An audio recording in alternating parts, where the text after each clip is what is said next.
Can you like straighten out, please? Hi everybody, welcome back to my channel. Now, if you know me at all, or maybe this is your first video, so hi, I'm Danielle, nice to meet you.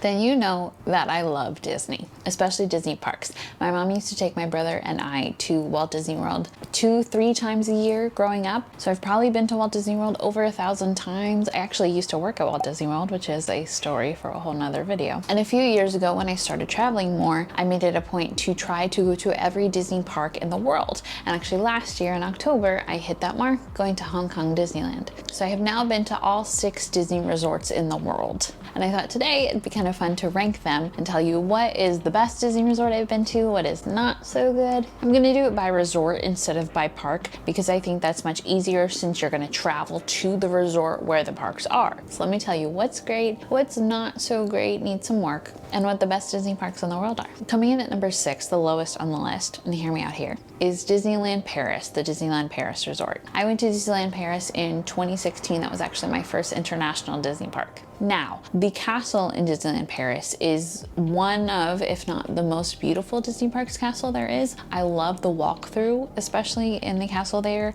with the beautiful stained glass and the dragon downstairs, spoiler alert. And I do love Phantom Manor, which is the sort of Wild West version of the Haunted Mansion in Disneyland Paris. My problem with Disneyland Paris comes from the Disney Studios park.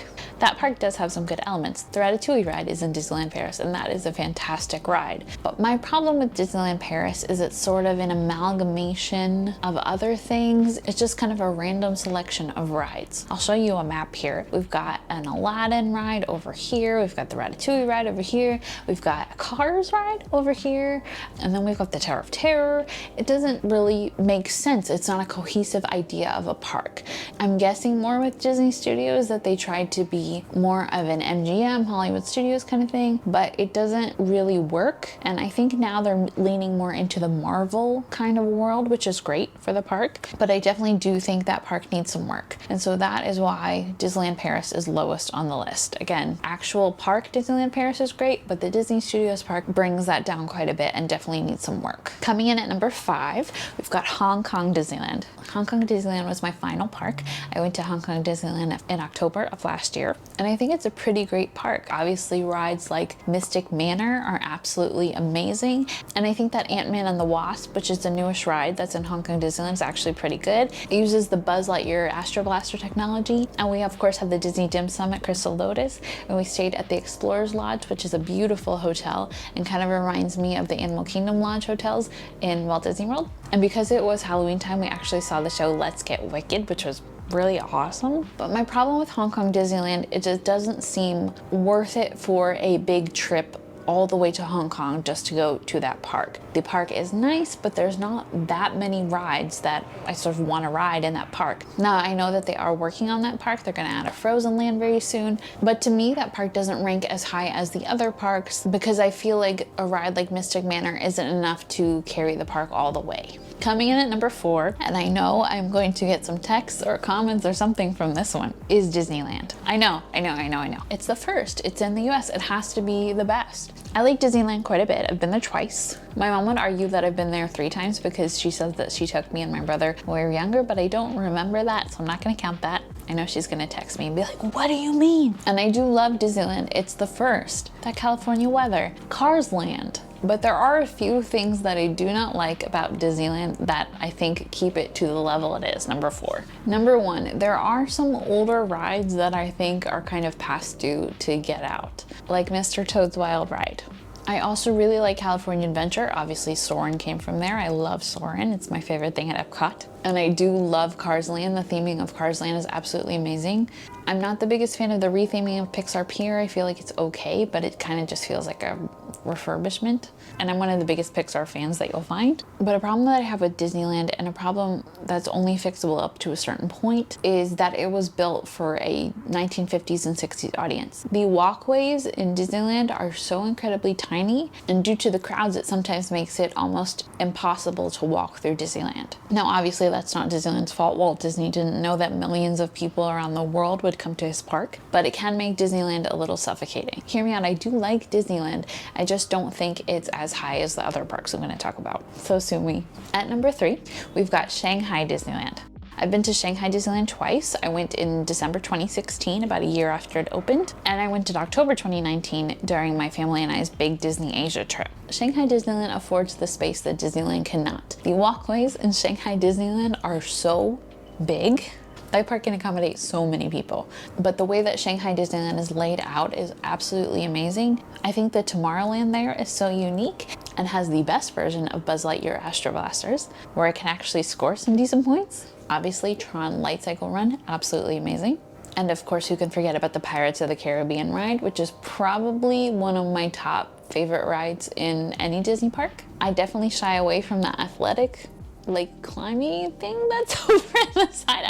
I'm not that type of person. I think the castle is beautiful. I think the shows there are wonderful. For Shanghai, I think it comes down to the space and the reimagined rides which make it better, like Buzz Lightyear. The unique rides like Tron and Pirates. Obviously Tron is coming to Magic Kingdom in Walt Disney World, but it started in Shanghai and fits that Tomorrowland so well. And I really love the special Chinese touches in the park, like the Zodiac Garden. I also love how Disney Town, which is their version of Downtown Disney, is connected to the park and is a very easy exit from the park, and selfishly points for their Broadway style theater in Disney Town. The second time I went to Shanghai Disneyland, they had opened their Toy Story area, but Toy Story Land is in almost every single Disney resort in the world. But I think Shanghai is an incredible park and I would absolutely go back there. So number 3, Shanghai Disneyland. At number 2, we're almost there. At number 2, we've got Walt Disney World. I might get comments for that one too. Are you kidding me? Walt Disney World is the biggest resort. There's so much to do in Walt Disney World, so many hotels. How can you say that is number 2 and not number 1? Now we'll talk about why number 1 is number 1 in a minute, but obviously I love Walt Disney World. I love all the hotels. I love all the parks. I don't go to Animal Kingdom as much just because that park is 10 degrees hotter than all the other parks. But Walt Disney World obviously is iconic and beautiful and is its own little fortress where it's so easy to get to every park and every resort. There's a system there. It has so many classic rides, classic entertainment. And if I hadn't gone to any international parks, if I hadn't gone to the parks that were number 1, Walt Disney World would absolutely be number 1. I think Walt Disney World is an institution. I do think it could definitely benefit from some more capital, some more original ideas. I kind of hate the Ratatouille from Disneyland Paris and the Light Cycle Run from Shanghai Disneyland are going to Walt Disney World. That doesn't feel very unique to me. But truthfully, I love Walt Disney World. If you could only go to Walt Disney World or Disneyland, if you could only go to the American parks during your life, that is a life well lived. But the number 1 Disney resort, the Disney resort that I love so much that I have gone to 3 times in the past few years and will go back as soon as we're allowed to, is Tokyo Disney Resort. If I could be back at Tokyo Disney right now, I absolutely would. I am obsessed with Tokyo Disney and I do not care who knows it. Now there are a couple of reasons that Tokyo Disneyland and Tokyo Disney Sea are the best Disney parks in the world, and let's talk about them. The first, which is not something that Disney can really control, is Japanese culture. And please correct me if I misspeak about the Japanese culture. Correct me in the comments. I don't want to be wrong, but this is just what I've researched and what I've picked up on. Heavy into Japanese culture is an appreciation for things kawaii, things cute like the Sanrio characters, like Disney characters, and so many Japanese people love Disney. And they are not afraid to go to Disney parks, dress up as their favorite character, to dress up as a group with their friends and go take pictures in Tokyo Disneyland. They are not afraid to learn all the choreography to parades and perform that choreography while the parade is going on. They will go by themselves with their stuffed Duffy bears and take pictures and hang out in the park. And I absolutely love that, especially as somebody who travels solo quite a bit. And in America, going to Disney solo is not necessarily looked down upon, as kind of looked a little weirdly, like, why are you an adult going to Disney alone? In Japan, they don't really care about that. They go to Disney parks alone too, maybe because it's so close to Tokyo proper. But I have seen so many people just by themselves having a grand old time in Tokyo Disney, and I absolutely love that. And because Japanese people love Disney and love Tokyo Disney so much, the Oriental Land Company, or OLC, which actually owns Tokyo Disney, not the Walt Disney Company, puts a ton of money into Tokyo Disney. Now, I'm not saying the Walt Disney Company doesn't put that much money into the parks, but Oriental Land Company will beat them out always, and they're continually improving their park. Now, if you are a fan of Marvel, know that the Tokyo Disney parks do not have any Marvel characters in them. As the Oriental Land Company and Marvel don't have a licensing deal, there are no Marvel characters in the park. They have amazing shows, amazing rides, and you can't talk about the Tokyo Disney Resort without talking about Tokyo Disney Sea, the most unique Disney park in the entire world. You've got Mount Vesuvius in the center, which is erupting every so often. You've got Mediterranean Harbor, which literally looks like Venice. You've got a Cape Cod area, a New York Harbor area, the most unique, and I would say the best, Tower of Terror. Tokyo Disney just feels like what Disney parks across the world should be. It's a marker for Disney quality that even the Disney parks in America do not have. And Tokyo Disney just feels like what Disney needs to push for, needs to be. And it's kind of ironic that it's not owned by Disney, but it is so much more Disney than the parks owned by Disney, if that makes sense. But Tokyo Disney, I love you so much.